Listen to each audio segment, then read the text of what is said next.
Okay. Now, in this part, we will basically understand the mechanism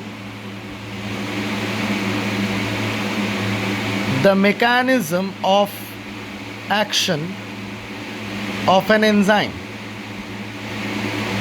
or how enzyme functions in various types of chemical reactions. See, at first you should know that there is a term known as rate of the reaction. Rate of the reaction means speed of reaction. Now, how to determine the speed of reaction? Suppose a substance is there, reactant is there R, which is getting converted into product. So now what has happened? The concentration of reactant goes down and the concentration of product rises, because the reactants gets converted into product, so the amount of the reactant becomes less and the amount of the products become more as the reaction proceeds.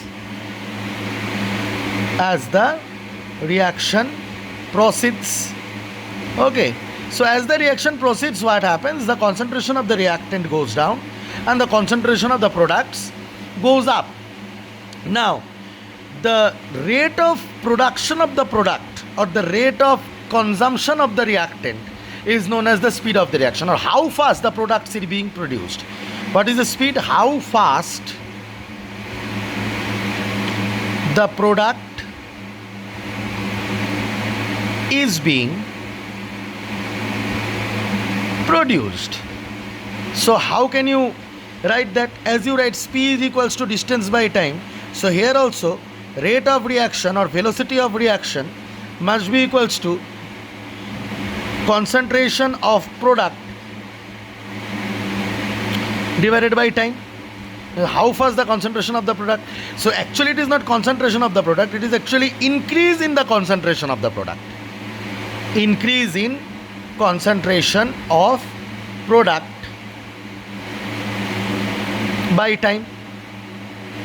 Yes or no? So how fast there is increase in the concentration of the product? At first, let us imagine that the concentration of the product is P1 and later on the concentration of the product is P2. So it has increased to P2. How fast? So P2 minus P1, this is the amount of the product that has been produced. So it is del P by T. Now when the change is too small,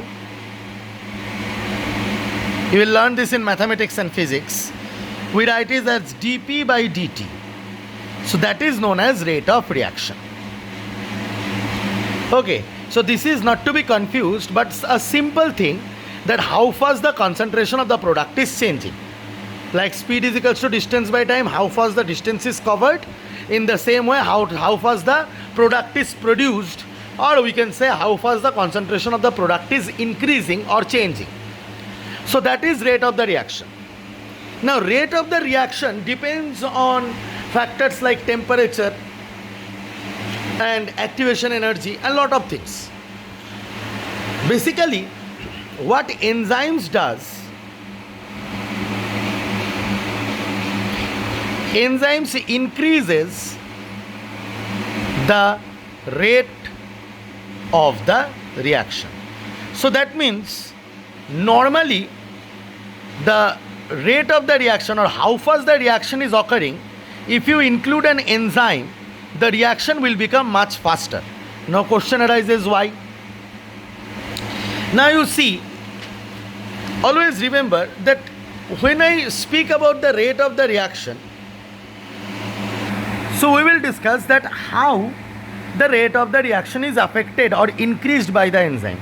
Now see, the rate or speed of any reaction depends on a lot of factors. But the basic factor why different, see, first of all, different reactions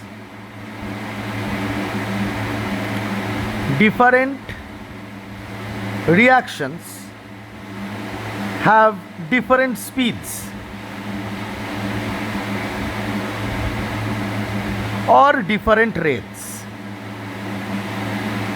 And the sole reason behind it is that when the reactant, suppose A plus B is combining to make C plus D, sole thing is that the energy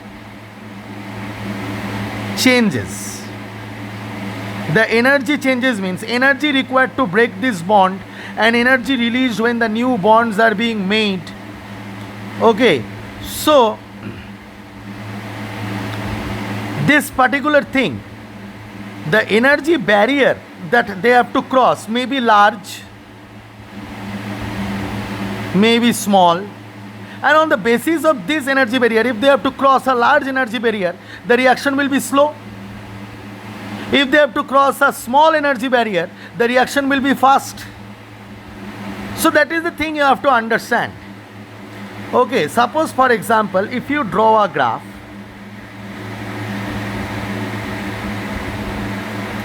and in this graph, if you plot in this here, you plot the rate of reaction or progress of reaction, and here you plot the energy of the substances.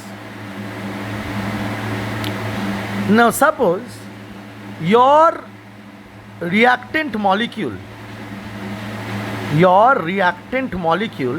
is here having a particular amount of energy, and when it will be converted into product, it will have a less amount of energy, and this is true for every kind of reaction, be it exothermic reaction or endothermic reaction. Okay, always the reactants are in a higher energy state and the products are in a lower energy state. Always it will have to happen. Now what happens is, if you think that they directly reach like this at lower energy state, that is not true. What happens is, they have to cross the energy barrier in this way. Okay. And the extra energy barrier, there is the extra amount of energy barrier that they cross, is known as activation energy.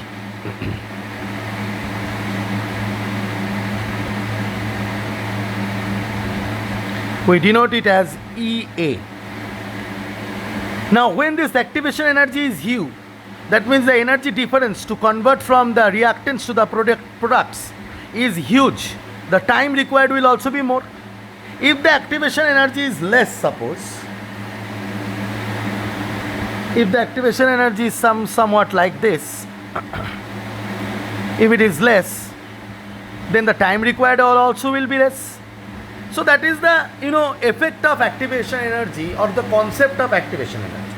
However, the concept of activation energy we will learn in a much more detailed level in class 12, the chapter chemical kinetics. That why this energy barrier exists and what is this energy barrier actually, that you will understand, but here it is needless to mention. Okay, so we do not require to mention here.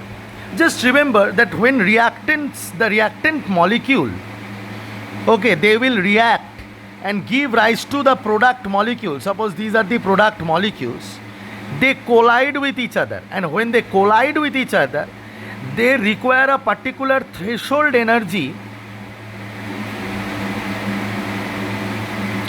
Threshold energy means a minimum amount of energy, means ऐसे ही collision हो गया एक particular energy से, तब reaction नहीं होगा. एक minimum amount of energy चाहिए जितना कोलिशन होने से, जिस एनर्जी से कोलिशन होने से आपका वो प्रोडक्ट में बदलेगा. मतलब सोचो दो क्रिकेट बॉल है, आस्ते से आके लगा, और दो क्रिकेट बॉल है बहुत ज़ोर से आके लगा, और दो क्रिकेट बॉल है मीडियम से आके लगा. तो एक पर्टिकुलर अमाउंट ऑफ एनर्जी चाहिए दो मॉलिक्यूल को कोलाइड करने के लिए. ऐसे ही थोड़ा सा एनर्जी से कोलाइड कर लिया तो वो प्रोडक्ट में बदलेगा, ये आप नहीं सोच सकते.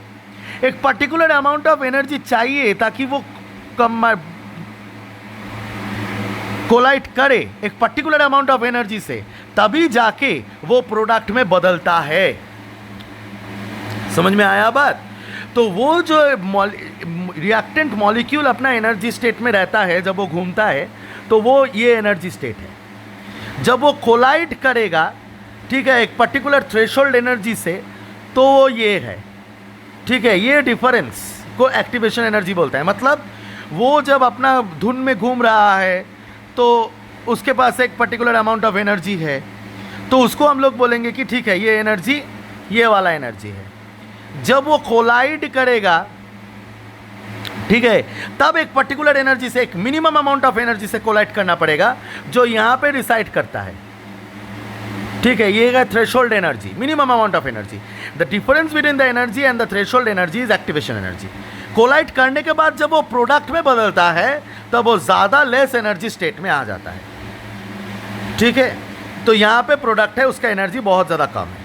लेकिन अगर आपको रिएक्शन करवाना है तो ये कॉलिशन ज़रूरी है, तब ना लेस एनर्जी स्टेट प्रोडक्ट में आएगा, ठीक है। लेकिन ये कॉलिशन में पहुंचने के लिए उसको एक एक्स्ट्रा अमाउंट ऑफ एनर्जी चाहिए होगा, ठीक है। तो वो जो एक्स्ट्रा अमाउंट ऑफ एनर्जी में वो पहुंचेगा, इस लेवल में वो पहुंचेगा, उसको बोलते हैं एक्टिवेशन एनर्जी, जो हर एक रिएक्शन में चाहिए होता है। आप इसको देख के सोचोगे कि सर ये तो सिर्फ एंडोथर्मिक रिएक्शन में होता होगा। नहीं, ये एक्सोथर्मिक रिएक्शन में भी होता है। जैसे मैं आपको एक एग्जांपल देता हूं, पेट्रोल के बारे में सोचो। पेट्रोल में कार्बन है, ऑक्सीजन के साथ कन्वर्ट करके रैंडमली CO2 बनाता है, ठीक है। लेकिन जब तक आप आग नहीं लगाओगे, जब तक आप एक इग्निशन नहीं करोगे, ठीक है, तब तक क्या C+O2 कंबाइन करके CO2 होता है। तो यहाँ पे सोचोगे कि सर ये तो एंडोथर्मिक है, लेकिन जब ये रिएक्शन आगे बढ़ता है तब तो एक्सोथर्मिक हो जाता है। होता है कि नहीं होता है? एनर्जी यील्ड करता है कि नहीं करता है? तो ये वैसा बात नहीं कि एंडोथर्मिक और एक्सोथर्मिक के हिसाब से सोचोगे। ये ऐसा बात है कि आपको ऐसे सोचना है कि जब भी कोई रिएक्टेंट मॉलिक्यूल प्रोडक्ट मॉलिक्यूल में बदलता है तो वो एक ट्रांजिएंट स्टेट में जाता है। क्या स्टेट में जाता है? ट्रांजिएंट स्टेट,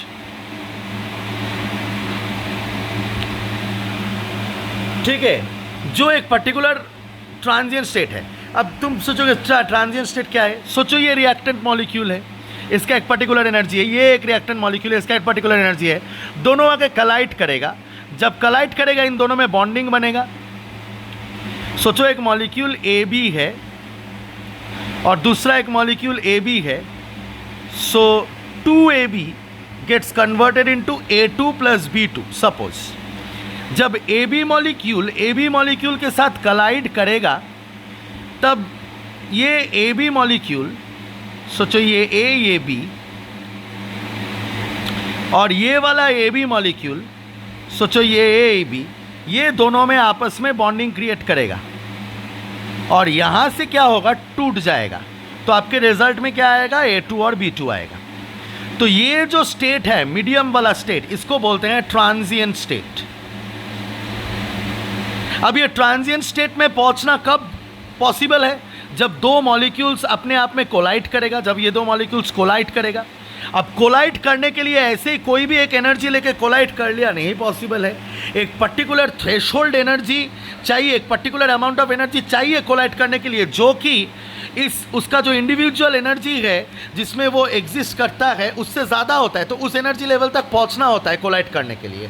उस एनर्जी को एक्टिवेशन एनर्जी बोलता है, जो हर एक रिएक्शन के लिए पॉसिबल है। इसमें एंडोथर्मिक एक्सोथर्मिक का कोई बात नहीं, हर एक रिएक्शन के लिए ज़रूरी है कि ये मॉलिक्यूल्स कोलाइड करे और फिर प्रोडक्ट बनाए। जब कोलाइड करेगा तब एक ट्रांजिएंट स्टेट में पहुंचेगा। अब इसी वजह से rate of the reactions different होता है। जितना ज़्यादा टाइम लगेगा इस ट्रांजिएंट स्टेट में, ये एनर्जी डिफरेंस जितना ज़्यादा होगा, जितना लंबा होगा, जितना बड़ा एक्टिवेशन एनर्जी होगा, उतना ज़्यादा टाइम चाहिए यहाँ तक पहुँचने के लिए, तो उतना rate of the reaction high होगा।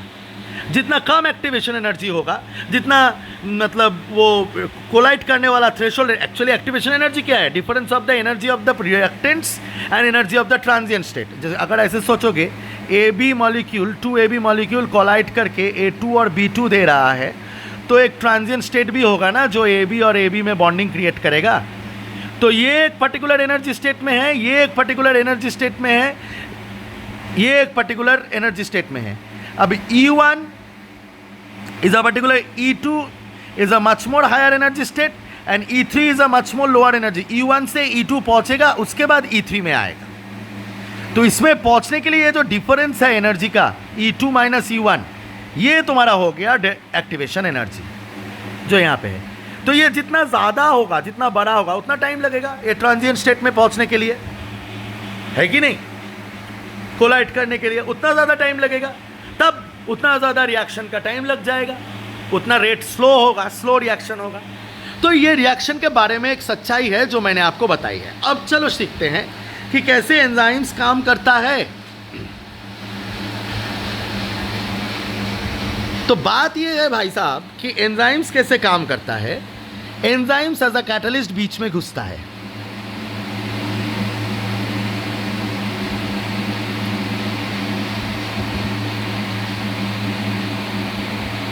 एंटर्स।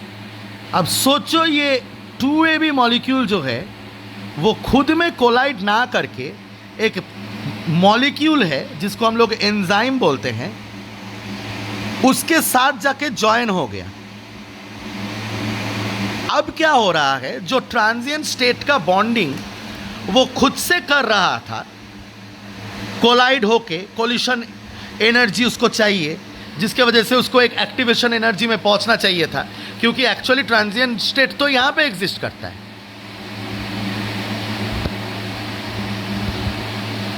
एक्चुअली ट्रांजिएंट स्टेट तो यहां पे एग्जिस्ट करता है ना।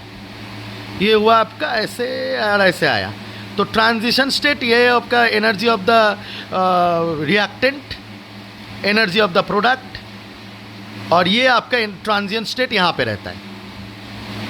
तो ये आपका हो गया एक्टिवेशन एनर्जी। तो खुद से एक्टिवेशन एनर्जी में ना पहुँच के, खुद से ट्रांजिएंट स्टेट ना बना के, अगर ये एंजाइम के थ्रू अपने बॉन्डिंग को ऑल्टर करे, एंजाइम के थ्रू एंजाइम हेल्प करे उसको बॉन्डिंग करने में, तब क्या होता है, उसको इतना बड़ा बैरियर क्रॉस करने का ज़रूरत ही नहीं है। वो एंजाइम को यूज़ कर रहा है तो छोटा हो जाता है, क्योंकि एंजाइम उसका एक्टिवेशन एनर्जी को घटा देता है, क्योंकि वो तो खुद से उसका थ्रेशोल्ड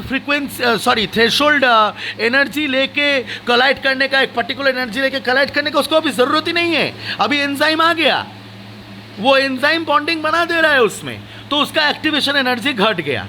ये काम एंजाइम करता है। Enzyme decreases the activation energy and hence makes the reaction faster। बात खत्म। ये है एंजाइम का मोड ऑफ एक्शन। अब तो हम लोग एंजाइम का मोड ऑफ एक्शन सीख गए। अब mechanism of function of enzyme दो तरीके का होता है। ये हो गया मोड ऑफ एक्शन, मैंने मैकेनिज्म बताया था ना पहले, मैकेनिज्म नहीं, ये हो गया आपका, सॉरी, ये हो गया आपका मैकेनिज्म ऑफ एक्शन। अब देखते हैं मोड ऑफ एक्शन कैसे काम करता है, कि यहाँ पे ये कैसे बॉन्डिंग बनाता है, क्या होता है एक्चुअली एंजाइम कैसे। इफ कोई पूछेगा कि how enzyme decreases the activation energy,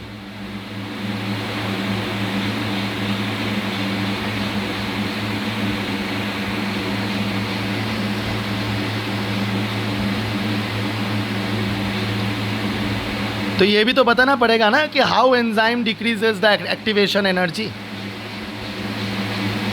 तो चलो इसके बारे में बात करते हैं। देखो, दो तरीके का मॉडल है, एक बोलते हैं लॉक एंड की मॉडल, एक बोलते हैं इंड्यूस्ड फिट मॉडल।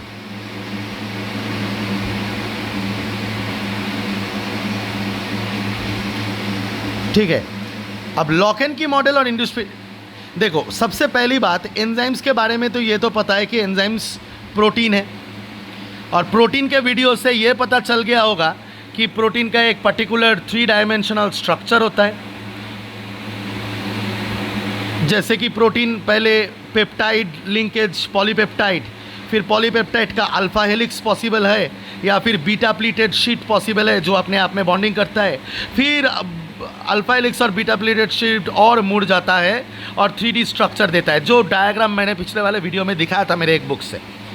अब क्या होता है, जो प्रोटीन एंजाइम बनता है, एज एन एंजाइम फंक्शन करता है, तो उस एंजाइम में एक्टिव साइट्स होते हैं। एक्टिव साइट्स मतलब सोचो ये एक एंजाइम का स्ट्रक्चर है, ये एक प्रोटीन का स्ट्रक्चर है, 3D स्ट्रक्चर।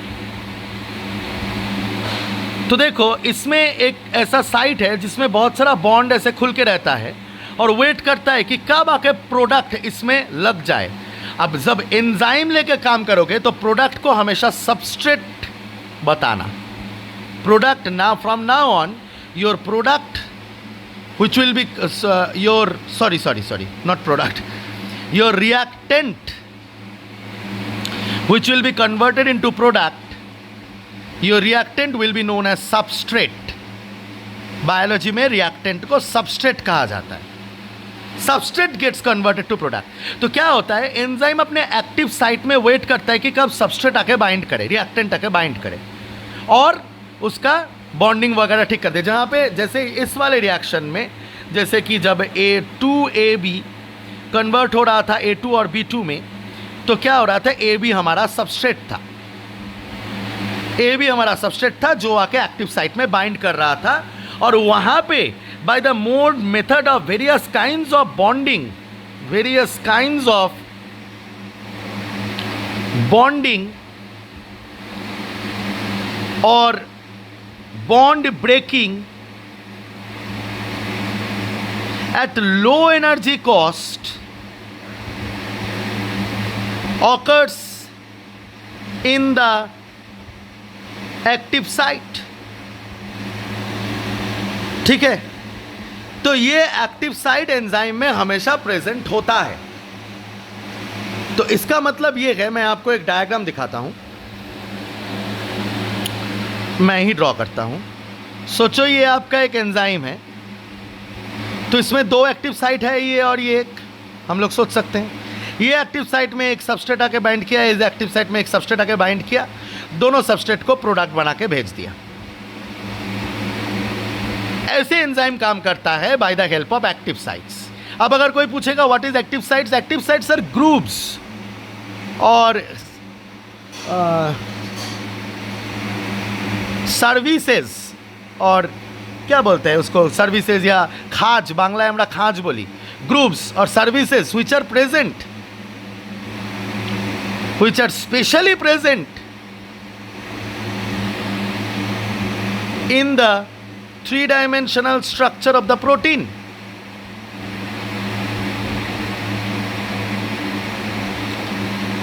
बात समझ में आई?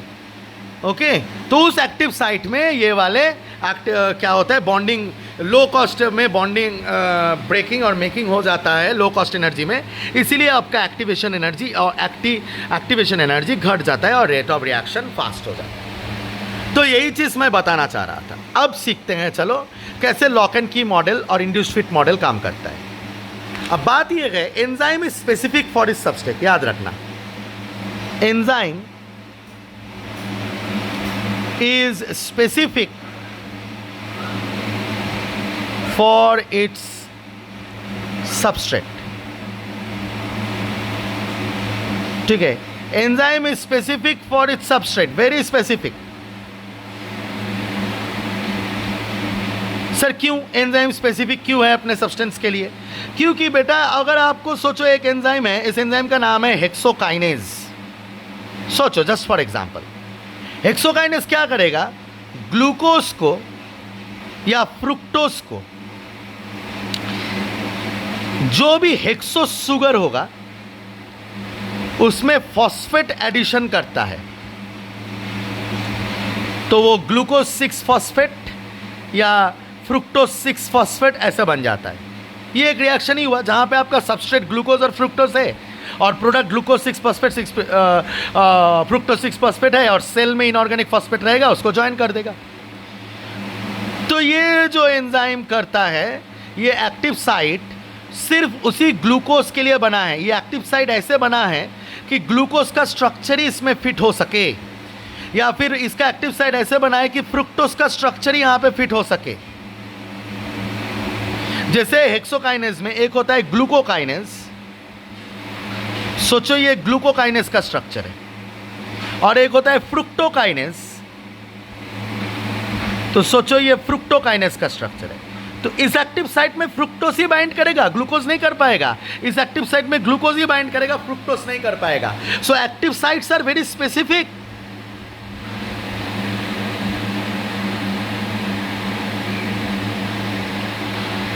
बात समझ में आई?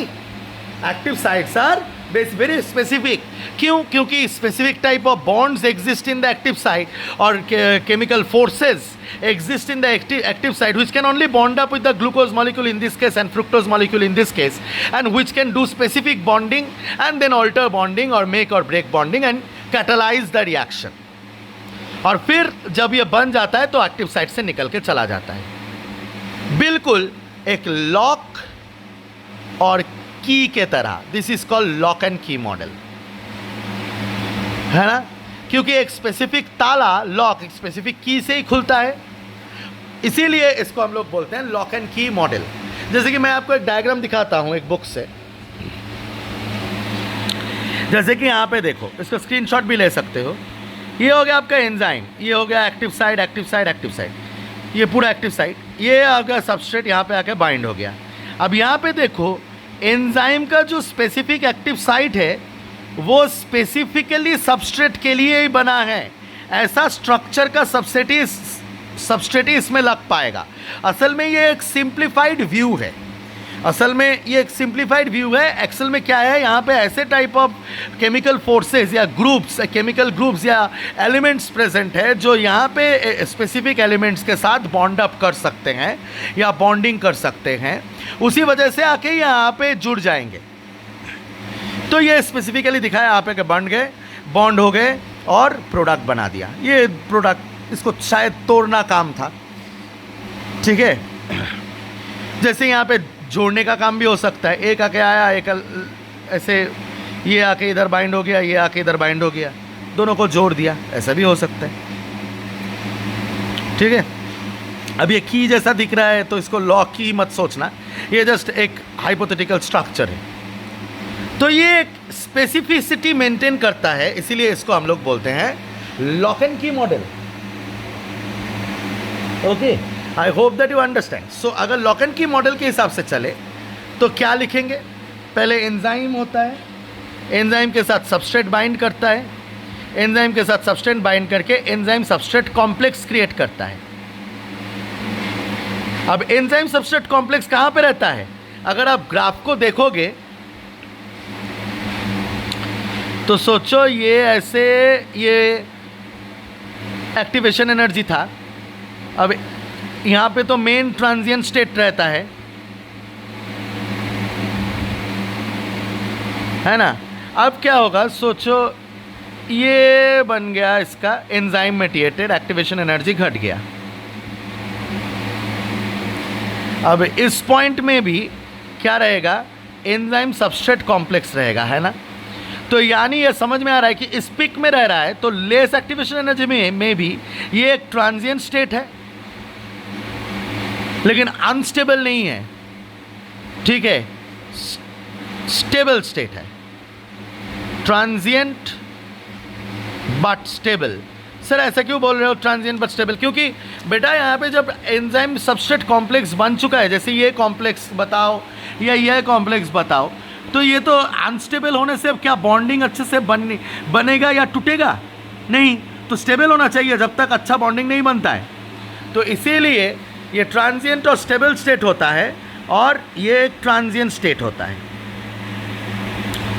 फिर ये खुल जाएगा और उसी स्ट्रक्चर में ये प्रोडक्ट में कन्वर्ट हो जाएगा. तो एंजाइम प्रोडक्ट कॉम्प्लेक्स, फिर ये टूटेगा एंजाइम और प्रोडक्ट में.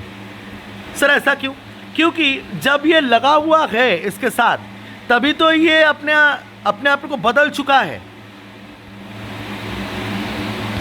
So basically what will happen is that enzyme will combine with the substrate and create an enzyme substrate complex, which is a transient state and exists at this point, and then it will get separated, and this will become enzyme product complex. Why enzyme product complex? Because suppose this is the enzyme, the substrate has linked here, the substrate, suppose this is the substrate, suppose this is the product. Okay, so the substrate will get converted in the product when it is bound to the enzyme only. It will get converted. So enzyme product complex, and then it will separate from the enzyme as an independent product, and the enzyme will separate out. Okay, so this is the mode of action. And in case of lock and key model, I told you that what happens is that specific site binds to the specific bonds or specific chemical groups do exist in the active site which binds with the specific chemical groups of the substrate so that it may get converted. So this was the lock and key model, and in this way enzyme substrate reaction does occur. Now let us learn about the induced fit model.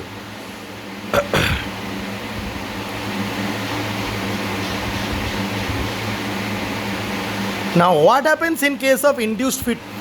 Induced fit model is just a modification of lock and key model only.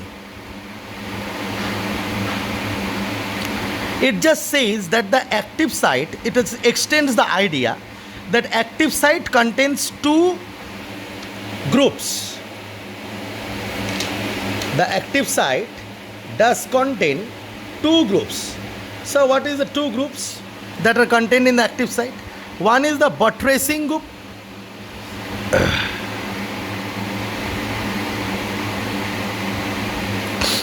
and another is the catalytic group.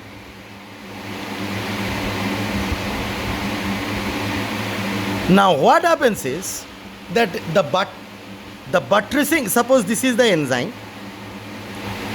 this is the active site, and there is a buttressing group here and there is a catalytic group here, both present in the active site opposite to each other.